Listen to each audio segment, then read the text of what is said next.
There are signs that Russia's bloody 2-month campaign targeting Avdiivka, Ukraine's main stronghold northwest of the eastern Ukrainian city of Donetsk, is entering a new phase.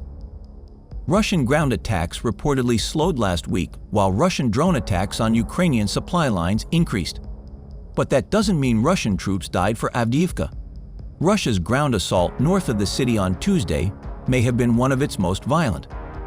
The Russians, as recently as last week, appeared determined to cut their losses around Avdiivka and switched from infantry attacks to drone strikes.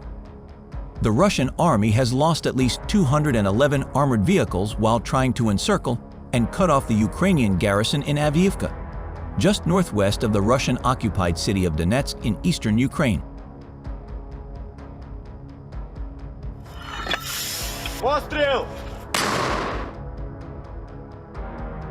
Facing multiple devastating attacks on Avdiivka, Ukraine carried out a series of attacks to reduce the pressure. First of all, Ukrainian forces successfully carried out a HIMARS attack and destroyed another fuel depot in Donetsk. This is the third fuel depot destroyed in the past week. The most intense clashes took place in the northern part of the region, where the Russians did not give up hope of capturing Stepove. Footage of today's battle shows how Russia sent a large assault unit to overrun Ukrainian positions. The column consisted of about 15 armored personnel carriers transporting up to 200 Russian soldiers to Krasnohorivka, where they immediately ran towards the tree line. Ukrainian fighters reported that many vehicles and troops were destroyed during the deployment, and they will soon release video evidence. Some assault units are still armored, although the Russians no longer use many of them.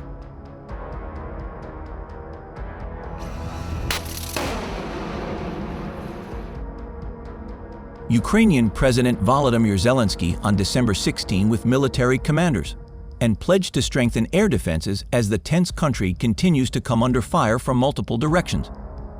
Russia's missile and drone attacks. Meanwhile, he also vowed to continue his diplomatic offensive with Western partners to keep aid flowing in. The fiercest fighting remains in much of eastern and southeastern Ukraine.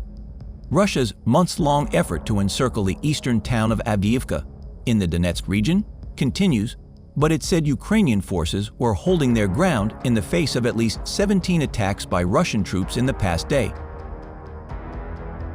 Russia and Ukraine are waging a winter campaign that appears to be as brutal as any previous winter campaign, and it is Russian forces that have seized the initiative on the Eastern Front and are likely to retain it for the near future.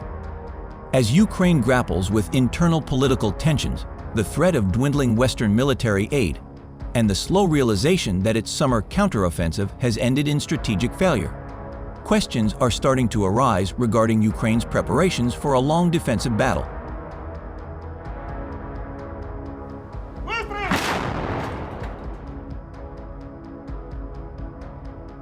In the Tavry region, Zaporizhzhia region, and the southern part of the Donetsk region, the total combat losses of the Russian invaders in the last day amounted to 413 people. Soldiers of the Ukrainian armed forces also destroyed a tank and an anti-tank grenade launcher belonging to the invaders. 8 tanks, 7 armored fighting vehicles, and 2 other units of interventionist military equipment were damaged or disabled. Among other things, the Joint Press Center of the Defense Forces of the Tavria Direction reported this in today's summary, which was published on the official page of the social network Facebook.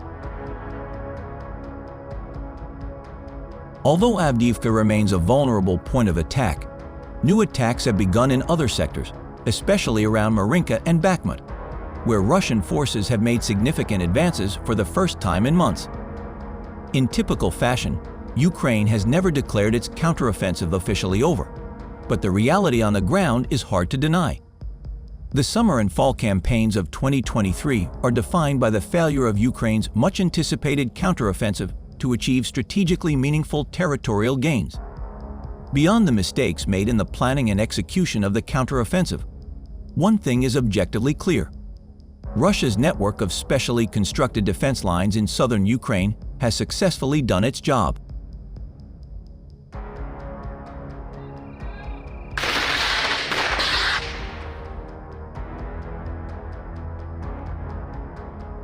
Overall, the situation in Avdiivka remains difficult but under control. The combined use of aviation, long-range artillery and missiles to target Russian command and logistics centers, both in the front and rear, represents an escalation in Ukraine's ongoing defense operations. The continuation of this campaign would force Russia to reduce the tempo of their offensive operations, thereby giving Ukraine more space to counterattack.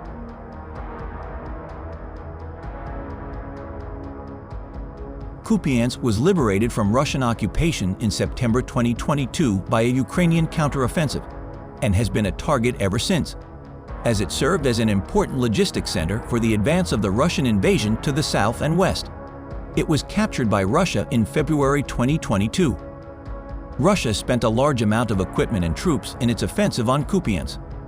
Ukrainian news organization Ukrinform quoted Ukrainian military spokesman Volodymyr Fido as saying, "Fido claims the equipment is better protected than the Russian army."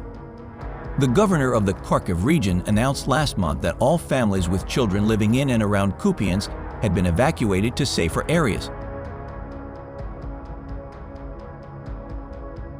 U.S. intelligence recently released an assessment of Russia's offensive operations in Avdiivka and concluded that its primary goal was to undermine Western support for Ukraine. When it became clear that the third wave of attacks would not result in operational success, Russia sharply increased the intensity of attacks in other regions, and Russian sources began to claim that the Avdiivka attack was just a decoy. Many Ukrainian and Western analysts concluded that the new attempt to conduct 4 offensive operations simultaneously was an attempt to regain theater-level initiative. Analysts identified 2 main goals of this strategy.